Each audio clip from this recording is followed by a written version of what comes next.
It's indeed my pleasure and honor to moderate the inaugural session of the Evaluation Observatory.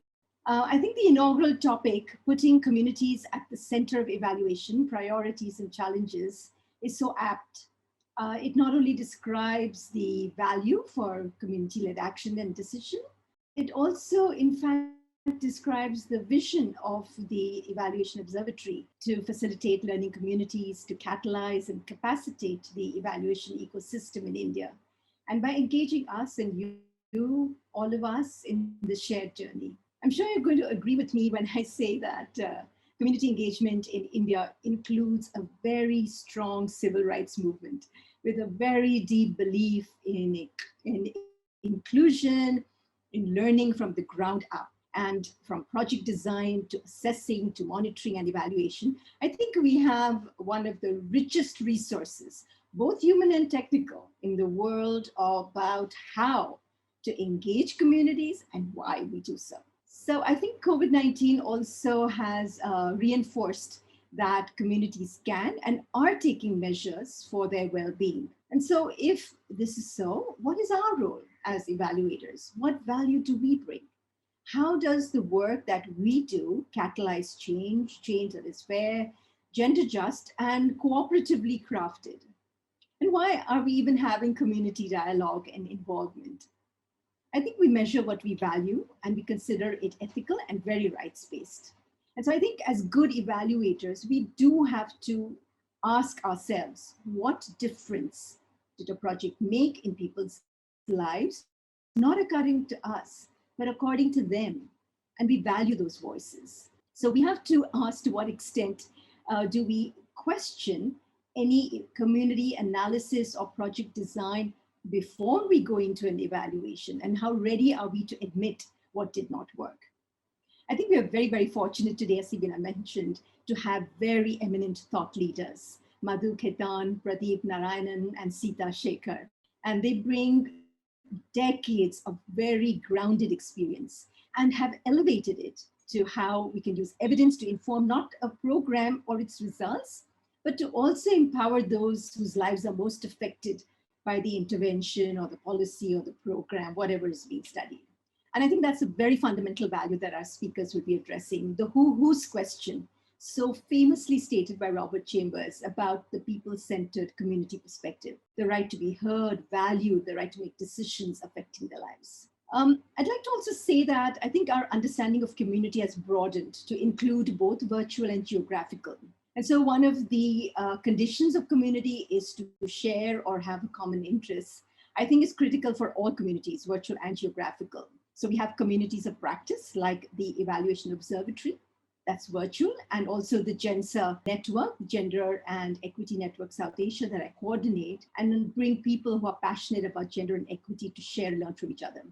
And I think we also have a traditional definition of community, which includes people, again, with shared interests, but living in the same place, a physical space. And from our experience, I think we know that this also needs further definition, that there are communities within communities too. So when we talk about community engagement, how do we measure? What are the innovative ways to do so?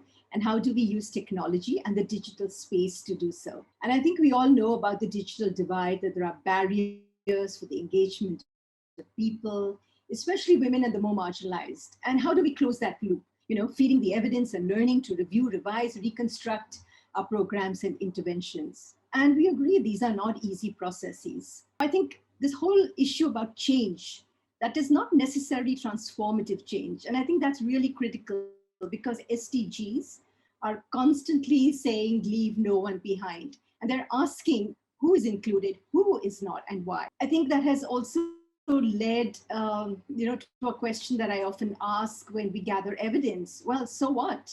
So what are we going to do with this evidence? Are we addressing structural barriers to inclusion? Are we being gender just? And I'm using the word gender very, very broadly, mindfully, being intersectional, caste, class, religion, disability, age, and so on. And so that comes to, contemplating and asking together, what is our role as evaluators? That's really critical. And we do play a very important role. One foot with the communities and the other with funders and commissioners of evaluation. So with the community, we are facilitators, and we do that very well, and being rigorous and yet having a sensitive understanding and empathy with the community. And I often say that words matter. How do we represent our community members, not as beneficiaries, but partners? But I think we also need to do a little more with commissioners and funders. And although we do get a brief to do the evaluation in a certain way, we do have windows of opportunity to include difficult questions related to gender equity, marginalization, and that community engagement and dialogue is not optional. It is not anecdotal. It is qualitative, but extremely rigorous. And I think we need to change these mindsets, and particularly now when we are faced with number of tools that are very survey driven, pen and pencil, very expensive, the RCT's model. And I think we need to advocate rigorously, not just that we are engaging communities in dialogue, but the tools that we have are equally rigorous. And I think in this current scenario of very, very short funding cycles and target driven projects, I think the funders want to evaluate these efforts into very neat tick boxes and easily forgetting that we are making fundamental changes in people's lives. And I think we need to value that, cherish that, and elevate it to the importance it deserves. And I think we also need, I often say again that we have a management response to recommendations. Well, how about community responses to findings and recommendations? And hopefully, I'm the eternal optimist, and I hope that will be standard operating practice in all evaluations. I just want to end the talk by something that's very, very dear to what I do. And it's talking about India and India's space in the global South, and how we can bring our very rich learning that we've seen today to the global evaluation agenda. So while we talk about power in communities, with communities, evaluators and funders, there's also power when we discuss about whose intellectual space is being recognized in shaping the global evaluation agenda.